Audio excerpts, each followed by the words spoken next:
Welcome to another episode of HCP Visits.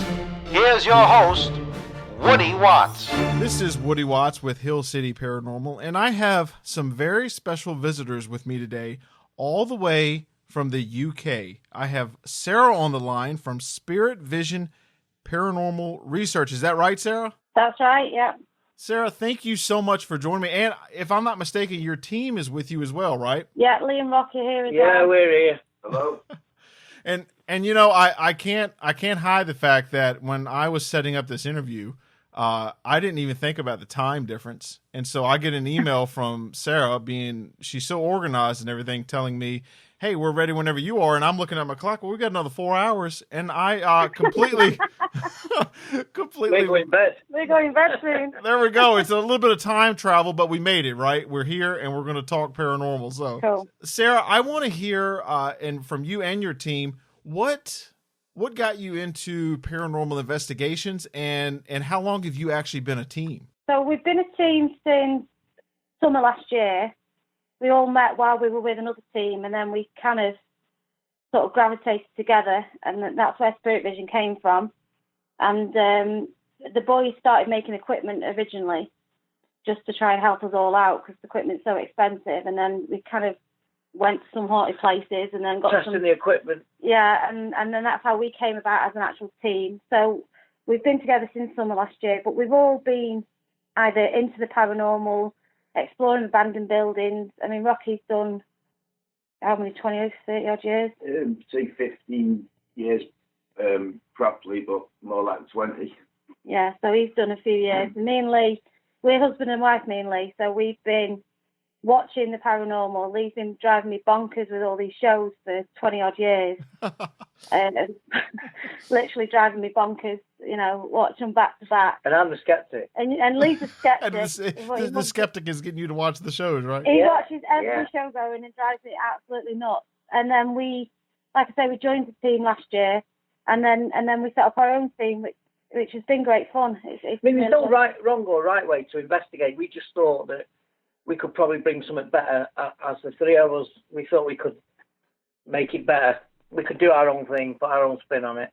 Yeah, so we all three of us run Spirit Vision, so we all bring our own different ideas, which I think is great, and it seems to be working really well for us as well. So yeah, that's good. But I mean, I had an experience with the paranormal when I was younger. I lived in a haunted pub, so I've always known what I saw and heard as a child, and listened to people in the pub and my parents talk about it. So I've always had an interest there. But with Lee watching all these shows, that's where kind of where my interest comes from. He used to go to abandoned buildings. Yeah, I was going to abandoned buildings when I was about 18, which was a long time ago.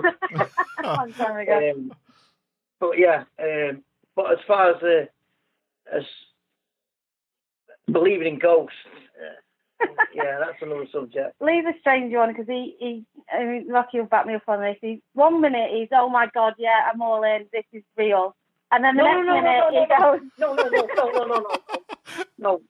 What happens is devices will go off in buildings where there's no electricity, there should be no reason for them devices to going off. But I'm not prepared to say that's a ghost doing that, and something's going on. Yeah, then the next something's time happened, you and speak it's to you like paranormal because I can't explain it, but I'm not prepared to say that that's a ghost until one physically picks me up and moves me or kicks me up the bum or shouts in my ear, then I'm on the fence. Lee, I can respect that though, because I had some other experiences and they weren't so paranormal that kind of got me into the paranormal. And then we have quite a few skeptics on our team. And, you know, that's a good way to approach it though, because if you go into every, like you said, you go into abandoned buildings or just spooky places in general, if you go in and you're already at a level 100, right? Yeah. Everything you see, you automatically jump to the conclusion. So it's not a bad point of view, and I can respect that. So that's a good place. That, really. He brings us back down to earth sometimes. I mean, we are all very good at saying, well, could it be this, could it be that? But I think Lee sometimes he just will hang on, stop and think about it, and then we think, okay, there is a rational explanation for that. So yeah, it's a good thing to have a skeptic on your team. Definitely, I agree with that. So, Sarah, you said that growing up, you had some experiences in a pub, right? Yeah. Oh, Yeah. tell me some of those experiences that one you heard about from the people and that you experienced yourself. Well, I was only about 8 years old, and we lived there for 3 years, and it scared my mum that much that after 3 years she'd had enough, and we sort of ran out of there. But the customers used to say that they heard things and they see things, and there was banging on one of the floors from upstairs, because we lived in the flat above the bar, and they always used to be banging on like the floor, and it used to shake all the glasses. So my dad goes up one day with a lump hammer, and he's trying to bang to try and make the glasses shake, and he just couldn't do it. And at the time, there's patrons in the pub been there for 10, 20 years, and they said, "Oh, it happens all the time. It's Mrs. So and so." And we're like, okay, whatever. Then the cleaner would come in and say, "Oh, I keep seeing this man in a long dark coat with a big black hat on," and they always take the mickey out of her and be like, "Yeah, okay, whatever." And as a child hearing this, I'd always be quite scared. My dad would say, "Go downstairs and get me this." I'd be like, "Oh no, I don't want to do that." And then there was one time just after the pub had closed. It was probably 12 o'clock-ish at night, and we used to have young girls as the waiting on staff. And in the restaurant, we were all sitting there. My dad had said to this young girl, "Do you want me to take you home?" And she was like, "No, it's okay, I'll bite." And my dad was like, "No, seriously, it's midnight. Let me take you home." And my dad said, "I wouldn't like to bite down there." And somebody from the very back of the restaurant said, "Neither would I." And there was nobody there at all. And every single one of us, about 8 or 9 of us in the bar at the time, and we all turned around and we heard it. And that always sticks in my memory. That bloke doesn't now explain what happened to one of the people that used to drink in the pub. What the customers explained to you, why that was being seen. Oh, yeah. Why the bloke was being seen walking through a wall and out onto the main road. So then one Sunday we were really quiet, and this woman comes up to the bar, and I was sitting with my dolls at the end of the bar, and she said, "I'm really sorry," she said, "but I'm a medium, and I've been sitting here now for the last hour with my drink, and somebody just walked through your wall."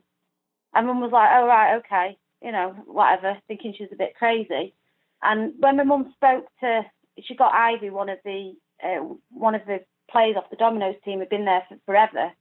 And she said, "Oh, yeah, the door used to be there. The gardener walked out of that door about 20 years before and got killed on the main road. That's why they had to break the door up." And she said, "Yeah, it is. It's your gardener." And she said, he's seen, he's the man that's seen. Somebody will see him, quite tall as a dark figure. And that's what the cleaner was seeing. But we had experiences in that pub probably every other night. It was really, really active. Can you say the woman that was banging upstairs was a previous owner as well, and she used to bang down to her Yeah, son? yeah, that's what the medium said. The medium said, "Oh, there's an old woman. She was bedbound, and she would bang with a walking stick on the floor." So we were like, "Gosh, that happened." And everything that we sort of had experiences with, she come up with them, and she explained them all, and she didn't know any of us. And she'd only stopped in. She was on her way through from Wales, and stopped in. So it was really, really, really creepy. So really creepy. So every experience that you would have in the pub, she had a person or history, to back it up. Yeah, and it's still there today. But it's now. Yeah, it's still there today, and I'm trying desperately to get. I've been speaking to the management of the vet company, because we've changed it into a vet now, to see if we can go in and investigate. But for my own curiosity now, exactly, because obviously I know what I felt, and I know what I heard and seen as a child. So yeah, I'd love to take the team in and go in there. But yeah, it was a crazy time. 3 years we were there, and it was really, really, it was really spooky. But my mum thought this medium was crazy at first, and she was like, "Oh, I've just seen somebody walk through your wall." Mum's like, "Oh yeah, okay. You've had a few to drink," and then she started explaining all these things away. So yeah, so that's what got me into the paranormal. Now, all right, so you said your husband Lee, right, is the skeptic. Now, Lee, what got you into the paranormal? If you're the skeptic, and you kind of take a logical approach, what led you to want to investigate? My approach is that I'd like to think there's more to this world than we're just born and we die and that's it.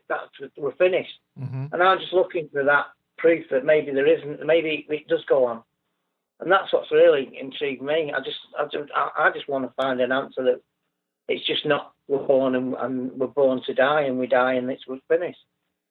Because if you go back and ask my parents, and when you're gone, you're gone. That's it, you're finished. You're not a spirit, and that's what I was always brought up. But I'd like to think that there is something there after when we die.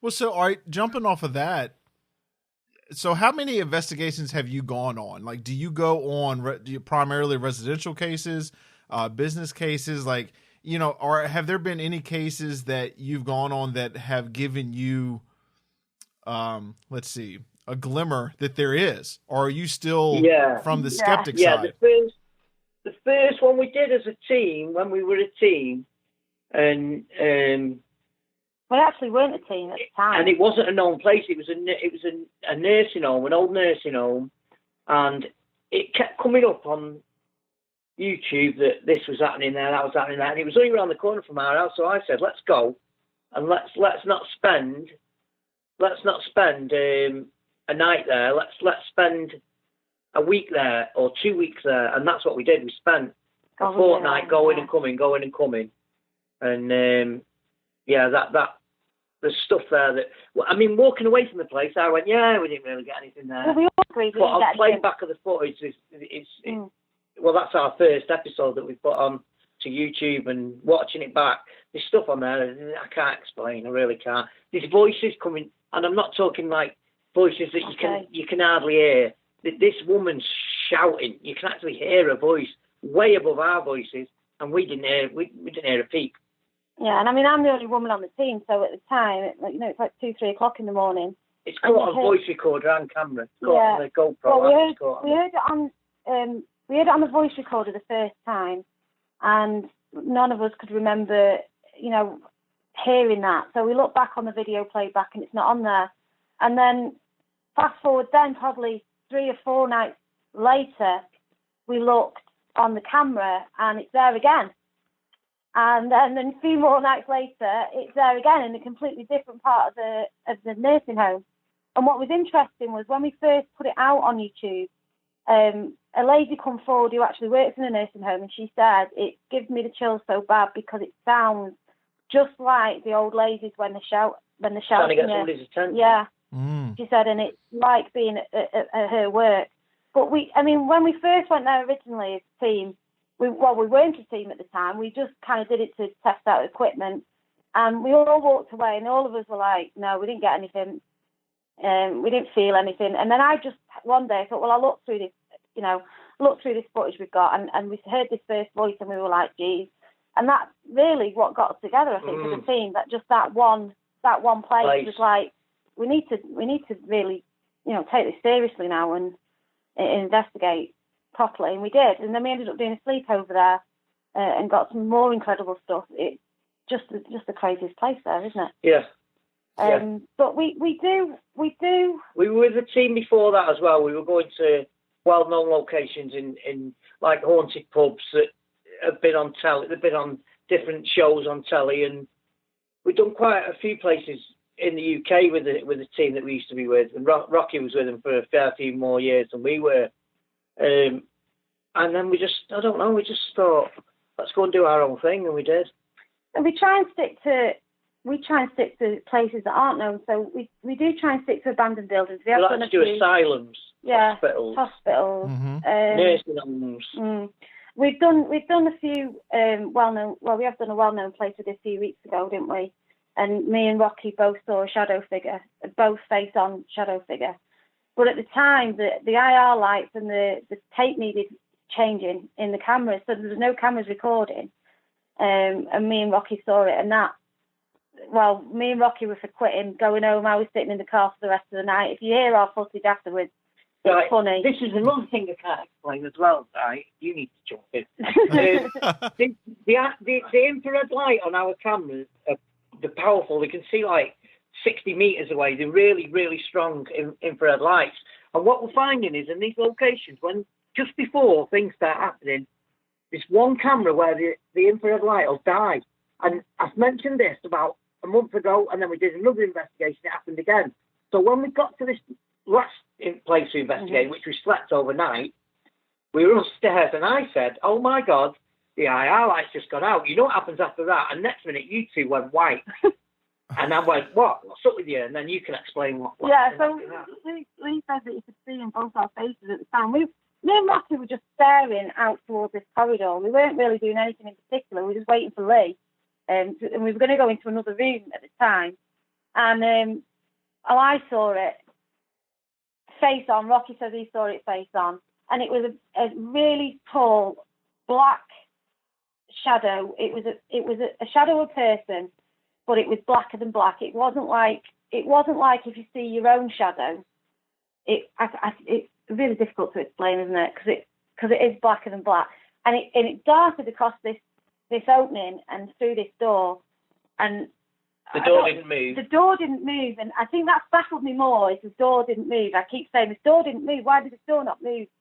But we'd had so many experiences off camera in this corridor from the second we'd gone in to the building. I'd heard, somebody say shush, and Lee had been up there doing B-roll, and he'd heard this door rattling. Yeah, the scream. And we'd heard screams and Lee heard giggling, and it never really occurred to us. But when me and Rocky saw that, the footage afterwards is so funny. I mean, I was going through it yesterday and just sitting here laughing because Lee's like, calm down now. And me and Rocky went to put some equipment out, and the door banged behind us. Me and Rocky ran, and we don't normally run. We're not a team that normally runs, and we'll get stuff and we'll be like, oh yeah, great, thanks, that's great. But that night, Rocky's like, that's it, that's it, I'm retiring. And I'm like, I'm sitting in the car for the rest of the night. And Lee's like, calm down. I didn't bloody see it. and Lee's like, oh God, and I'm like, I wish you'd seen it. But it was good. It was good, wasn't it? Rock? Yeah, it was scared me. Yeah. Yeah, it did. I think what it is not so much because we weren't expecting it, because obviously we're there and that's what we want. But obviously at the time we were just waiting for Lee, so we weren't really looking for anything. But because your head's saying that shouldn't exist and that shouldn't be there. We're looking at a door, and you're going to say, well, you're a skeptic, and I can't explain it. But a door is open behind Rocky. He's shot towards me. So I'm looking at this door, and it's open, and it stayed open. I've gone, yeah, it's all right, it stayed open. Then all of a sudden it's gone bang and closed. Then the REM pod's gone off. And then, so you've gone to me, well, that could be wind. And I'm thinking, yeah, but wind doesn't set a REM pod off. And I'm trying to wrap my brain around it, thinking, hold on a minute. The door just opened and closed. The REM pod's gone off. We've had the K2 going off. And I'm thinking, what? And it's all in this one corridor. This is it. All the lights are out. There's no electricity. We're running. We're running off batteries and whatever to film our footage. And that's the stuff I can't explain. That's the stuff I love. Lee's trying to get, we were all huddled together in this one corridor, the top of these stairs, and Lee's trying to get me and Rocky to calm down. We're ready for quitting. You were ready to call it a night, weren't you? We just wanted to go home because we just couldn't get our head around what was going on. But when we look back at it from the beginning of the night, it was like we were always destined to go up there, because we started the night off in the totally other end of the building, but we kept getting this door banging. We saw a figure walk across one of the main stairwells, and when we went up and saw the other figure later on, we realised that the stairwell was actually connected. So it had been connected all the way through the night. We should have, obviously always been there. But I think that's probably the scariest. Then you dared me to go back and said, all right, and if you don't believe that much, go back on your own, with no torch, with a camera, and go and film up there. I said, all right, I'll go. And off I went, off I tried. Within 10 minutes, I was back on my camera blow, and the camera to this day still doesn't work. 10 minutes I filmed up there, and it stopped filming. Yeah, it doesn't work. The camera's scrap. Yeah, scrap now. And it was just, that was, I think that's probably the most frightened I've ever been. I mean, you can get cat balls, you can get REM pods going off. In the last episode that we've got on YouTube at the minute, we were bouncing between two rooms of REM pods and cat balls and stuff going off. But that one, seeing that figure, oh, jeez. That did, yeah. Scary. Yeah. Now, Rocky, is he a skeptic as well, or is he in the same vein as you, Sarah? No, he's a believer. Well, you can speak for yourself. I started as a skeptic, but that was a long time ago. I've seen too many things now to say that I can't be a skeptic now. I've seen too much stuff. But I did start originally, same as Lee. Everything I've seen, I thought, it's wind, I had an excuse for everything, but obviously after amount of time you run out of excuses, don't you? Once you've seen a certain amount of stuff. Yeah. All right, so give me some. What's been the latest place that you've investigated? You said that was a nursing home, or was it an asylum, or that particular place you were staying for a week? That was a nursing home, correct? That was the one that we did back at the back end of last year. That was a nursing home. But the one we've just done was we've done a massive seminary, St. Joseph's Seminary. Yeah. That one was that big. We had to do that over 3 days. That was huge. And we still haven't. I don't think we've covered all of that even today. I don't think. But the last one, we're just done in the middle of editing, aren't we? That'll be going on through the footage. Next 2 weeks. But there's that many. I think it's a 60 odd hours of stuff to go through. Yeah, we worked out. I think it was 62 hours worth of footage with all the cameras we've got. That used to be it was a free. We used it for Freemasons. It was a hospital in the war. It was a hotel. It's been a hotel. Yeah, it's been a hotel. That's actually been on. I don't think you'll be aware. There's a team in England called what they call Haunted Hunts, and there's also Ghost Dimension.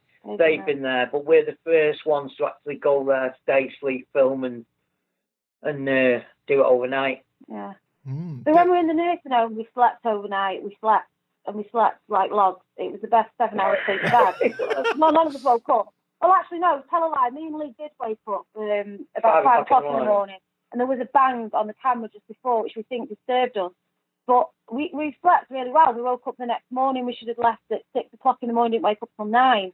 No, we all slept really well. At this place, I think we got an hour. Couple of hours. 2 hours at the most. Yeah. It was a bit dicey, but it was a great place. Big place. Big hall, wasn't it? Yeah. But like a big mansion, but it's... Yeah. Like I say, I think it's been a hospital in both World Wars, has it? Yeah, it was. I'd have to go through the I've not really... history of I've it. done some of the history, but mainly it was a hotel, and it was a hotel for, I think, quite some famous people. Was it also... There used to be a nun's convent behind it. Yeah, the convent. It was linked to the building or something. And there's been a monk scene there. The owner was telling us that his wife, she's a skeptic, and she's actually seen a cloaked figure with a hood over that she can't explain. But again, she see them in the basement. She won't say it's a ghost, but she said that she can't explain what she's seen. Mm. Yeah. Now, all right, so have you had a chance to go through the evidence from that investigation yet? Only about a few hours, and it's good up to now. It's pretty good. It's looking good. We've got some footsteps. We've got a scream that actually me and Rocky heard at the time. We heard a woman scream, and we didn't know whether we got that on the cameras or not. But we had a lock off in our crew room. We had it locked off all night, and you can hear it very faintly in there. But you can hear me and Rocky at the time say we've just heard a scream. Lee didn't hear it, and yet he was standing closer to the direction we thought it would come from. So we're hoping it's going to be on the locked off cameras that are on the stairs. So when I go through them, but like the 60 odd hours, it's a lot to go through because we try and get out 3-4 times a week as well, filming. So it's just the three of us. We work quite hard. The reason we put a lock off in the brew room is I don't take them up when I go on investigations. I don't take a mobile phone. And Rocky and Sarah will, because obviously we've got children at home and Rocky's got family as well. Mm-hmm. But what we do is, when we start the investigation, the phones go in a box in front of the camera and it stays locked off all night. Mm. So there's no switching it to airplane mode. It's out your hands, it's in a box, totally eliminates it from affecting any equipment. And we don't go live from locations. I think we've done it once, and that was a hospital back last year. We went live, didn't we? Yeah. But we don't go live because we've found that when you go live, it can trigger REM pods. A Wi-Fi signal will set up a REM pod, it'll set up a K2, and it'll set it off from a very long way away. So we try and be sort of methodically as we can, as putting stuff away and controlling what we can control. I mean, obviously, we can never say 1,000% that, no. You know, but we try and do what we do, because at the end of the day, we do it because we all want answers. Yeah. Mm-hmm. You know, we all want to, and our motto is we keep it real, and we try to keep it as real as much as we can control. And lock lock our phones away. Because you see so many people going, I'm live, and look, the K2's going off, and you're thinking, whoa, hold on, of course it's going on. Yeah. Yeah. Yeah, you've got signals coming from every device. Yeah, of course you're going to get That's something it. going off. Yeah. Yeah, of course. Yeah, that's it. I mean, we were in a house just before Christmas, and there was another team in there that we know. They're a YouTube team, and they were up live, and they only really do live, don't they? And they were up live. Two floors above us. Three bedrooms away from us, and it was still affecting our equipment. Still affecting our equipment. Yeah. And they were on live. So, yeah, so we try and eliminate it as much as we can. Well, how do you approach an investigation? Do you have people that call you and say, hey, there's something happening, I can't explain it, will you come look? Or do you really... You sound like you have gone to some just amazing places that have such a deep history. Or do you just kind of ride out and say, hey, we want to go there, let's do it? Like, yeah. Okay. Then we try and tackle security and say, is it okay if we come and we do this? And it normally works out that, because it's how you speak to people, isn't it? And how you approach. We try and avoid. We always avoid. I mean, we've had a few people that have contacted us through our website and said, "Can you come? My house is haunted." But the thing is, I feel. I mean, I don't know about you two boys, but I feel we're not really qualified to go to somebody's house.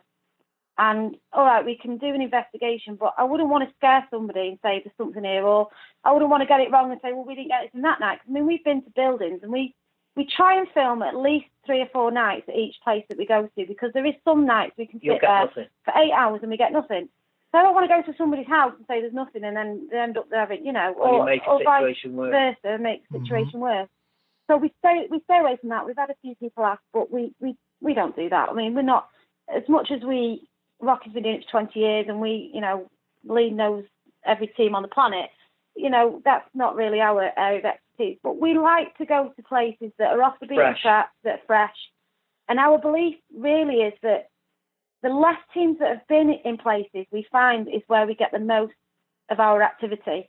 We go to these places that, are well known, and team after team every weekend have been in there, and we think, well, what's all the hype about? We don't get anything. Hardly anything. If anything. And yet the places we go to that are just nursing homes, or the seminaries, or they're just normal halls or houses or farmhouses, we seem to get loads of activity. But I think as well, for us, it's our energy.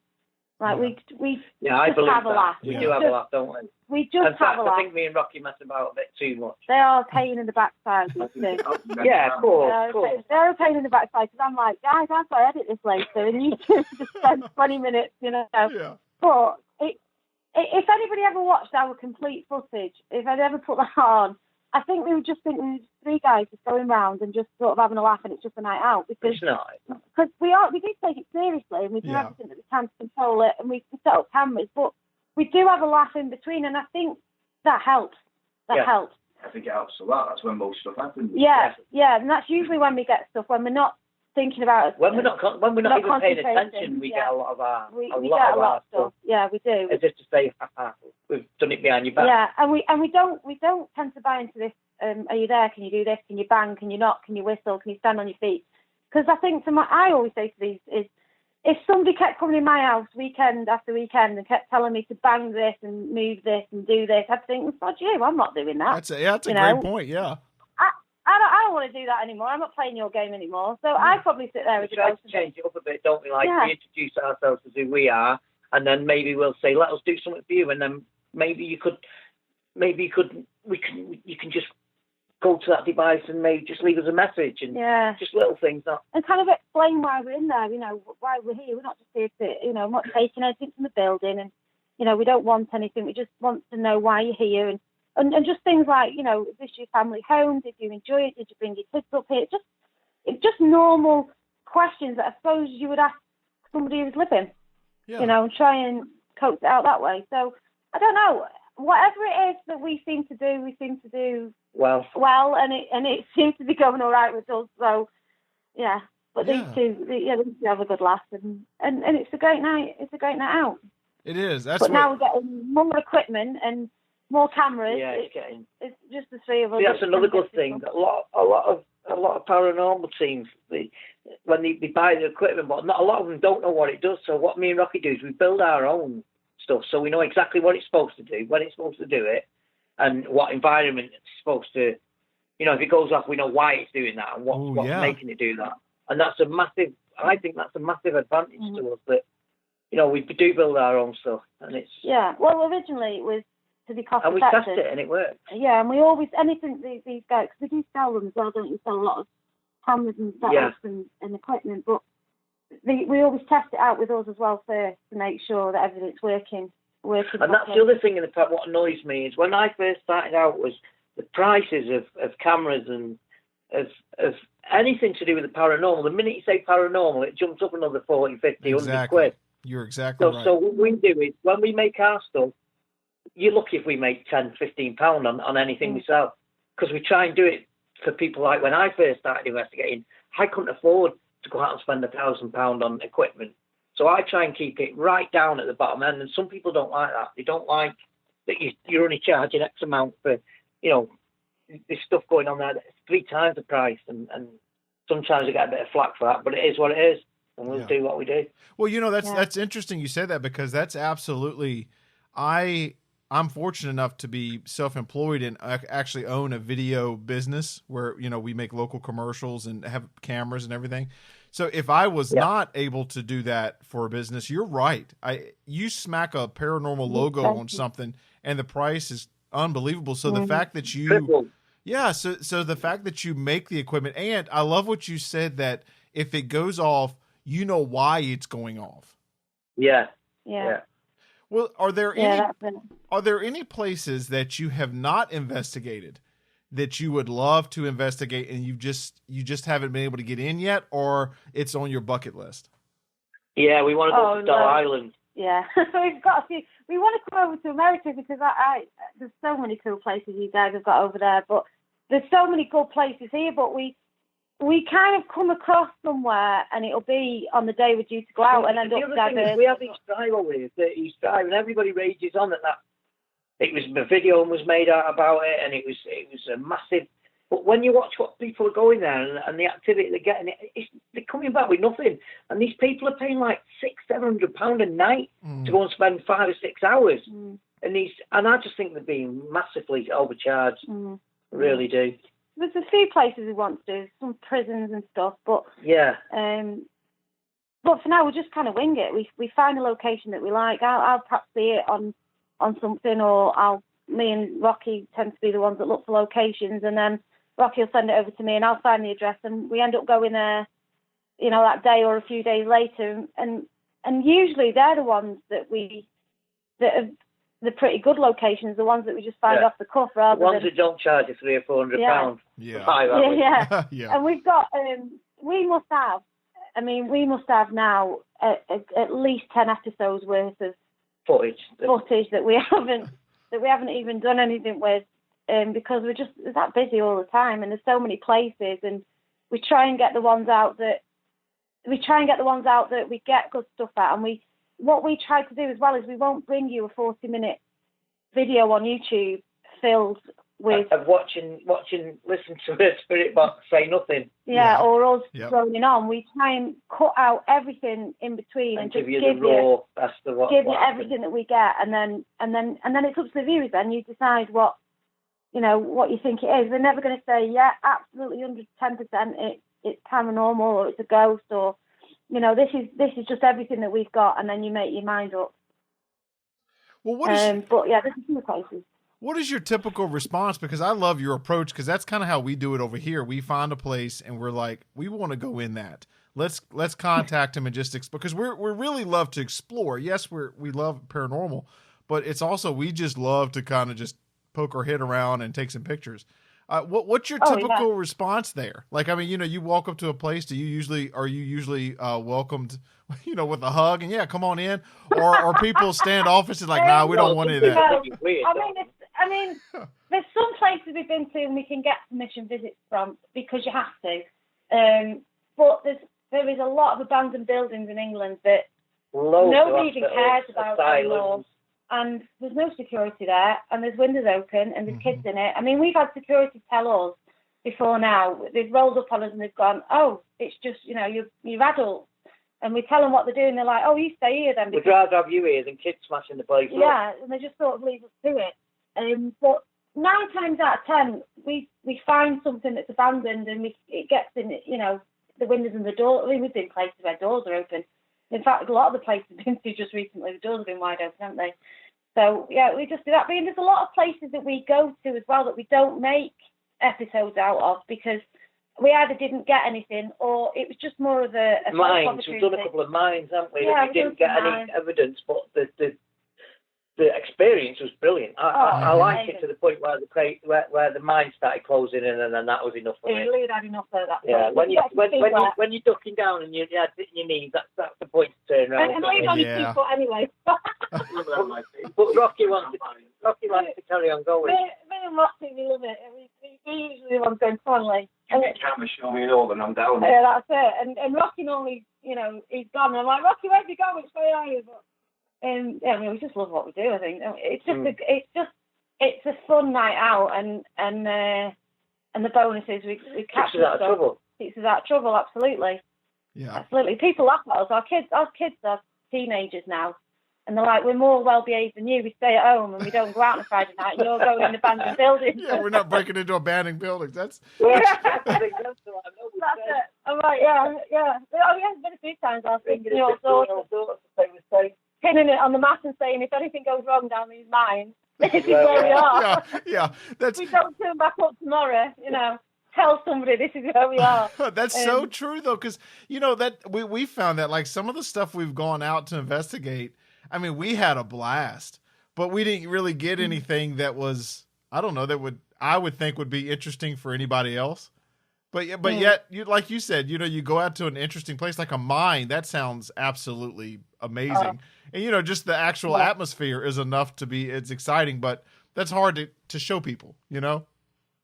Well, that's it. Not many people on this planet experience what a mine's like. I mean, I've never been in one, you know, until we went in one last year, and it was really good. And then in the middle of it, we were trying to get to the river in the middle of it, and we didn't quite do it. I mean, we walked around there. I mean, we must have been down there 7 or 8 hours, mustn't we? Easily 7 or 8 hours, and we still didn't find this river. And we're going to go back, but it floods during our winter time. It floods, and they actually use the cave to train divers down there because it completely floods. So we'll go back there, but just the experience of those places and some of the stuff that you see. I mean, some of the buildings we've been in, not just the mines, but some of the buildings, some of the architecture and the history and some of the stuff that's left there is just, it's incredible. And some of the places are heartbreaking. You know, we go to houses and there's literally people's belongings still there. There's, you know, the shirts in the cupboards and you know, and there's food still left rotting. And it's so sad to think that people's lives, you know, one day they just got up and they died or they left. And everything's just getting left to rot. I mean, we find photographs, don't we? Endless photographs in places. Yeah. But we don't take pictures of them. We won't put them. We won't put them on our social media because that's private. That's other people's photos. But we find so many family photos, and it's so sad. It's so sad. I think there's nobody to take that. Yeah. The next generation to take it on. Yeah, that's it. Well, I can only imagine over in the UK because that is one of the places on our bucket list. So if we're ever over there, I would absolutely love to hang out with you all because you all sound like definitely. Yeah. Oh, please. And you have an open invitation. We'll get you in trouble. The boys will keep you entertained for the night. Yeah, the Americans get arrested over there while in an abandoned building. I appreciate Spirit Vision. Right. Yeah, it's all right though because our 16-year-old will know where we are. This place that we've just done, this Freemason place, it used to be an hotel and whatnot. We're actually speaking to the owner at the minute, and we're in the middle of negotiations about doing events there. And fingers crossed, it's going to give us a go ahead. And within 6 weeks, we're open to be putting on events there. Oh, just that'd a be small great. one, just to see. Yeah. Just to see how it goes. I mean, that's completely new territory for us. I mean, because obviously we're such a new team, but the response that we get. I mean, our first video went on 6 months ago. It's at 1.5 thousand views already, and the amount of people that message us constantly, you know, can I come with you and do you do anything? And then obviously this is the one we saw the shadow figure out, and we thought, well, you know, why don't we just put a small event on and just see and just see how it goes, really. Yeah. So hopefully that'll be a new venture for us. as a team. Well, that sounds amazing. I would, Yeah. I would love to. That sounds like a lot of fun. That sounds, because it's important. Sounds like a lot of hard work, but yeah, it is. It really. I don't think people know, because we're fortunate enough to kind of have a location like that here, where I wouldn't say it's a recurring thing, but every fall they let us put on a series of events there, and it really, one, it helps to get your name out. Two, Cool. it really, you get to meet a lot of just amazing, fantastic people. And that's the fun part, where, you get people that come out of their shells, tell their stories. And that's what I love about it. And that sounds like that's going to be an amazing opportunity for you and your community. Yeah. Well, we're hoping so. I mean, we enjoy it. So it'd be nice to share that with other people. That'd be nice to share that. Absolutely. Especially if we can get the shadow figures to come out again and we can scare a few people. And I can see him. I want Lee to see him. And all night I was saying, I wish Lee had seen it. And I want Lee to see this shadow figure. I want to get it on tape. You want to get it on tape. I just want to stay away from the whole corridor. I don't want anything to do with it. You two can do whatever you want. Well, we can go up there with a camera, see it, and video it. But yeah, so hopefully it'd be a good opportunity for us as a team as well to sort of. I keep saying one day I'm going to ask that question and I'm going to get a response. I really hope I do, but the day it happens, it'll make or break me, I think. Until it picks me up and moves me, but the day it happens, I think. And me and Locke will probably just sit and laugh. We'll just sit and laugh at him, Yeah. Well, Sarah, y'all are a whole lot of fun, and I hope that if we ever get the chance to go to UK, I'd love to meet up. And again, you have an open invitation. If you ever come to America, you let me know. Yeah. We will be gracious host. And so, Sarah, please tell everyone listening where they can view your awesome videos and contact you. Okay, so we are on all social media. So we're on Facebook, Instagram, Twitter, and we're on YouTube as well. So our series 1 is out there on YouTube, Spirit Vision Paranormal Research. And then we kind of say follow our story on Instagram, because a lot of pictures from locations that we go to that you don't get to see is on there as well. And on the Facebook page and website is where you can buy the boys' equipment. Well, awesome. Well, I'm going to check it out, and I'm going to be purchasing some equipment because I want to know that it works, and from a wonderful team like yourself. So thank you all so much for allowing me to chat with you. And please, let's stay in touch and keep me updated on your investigations, okay? Yeah, definitely, yeah. All right, y'all have a great night. Thank you again.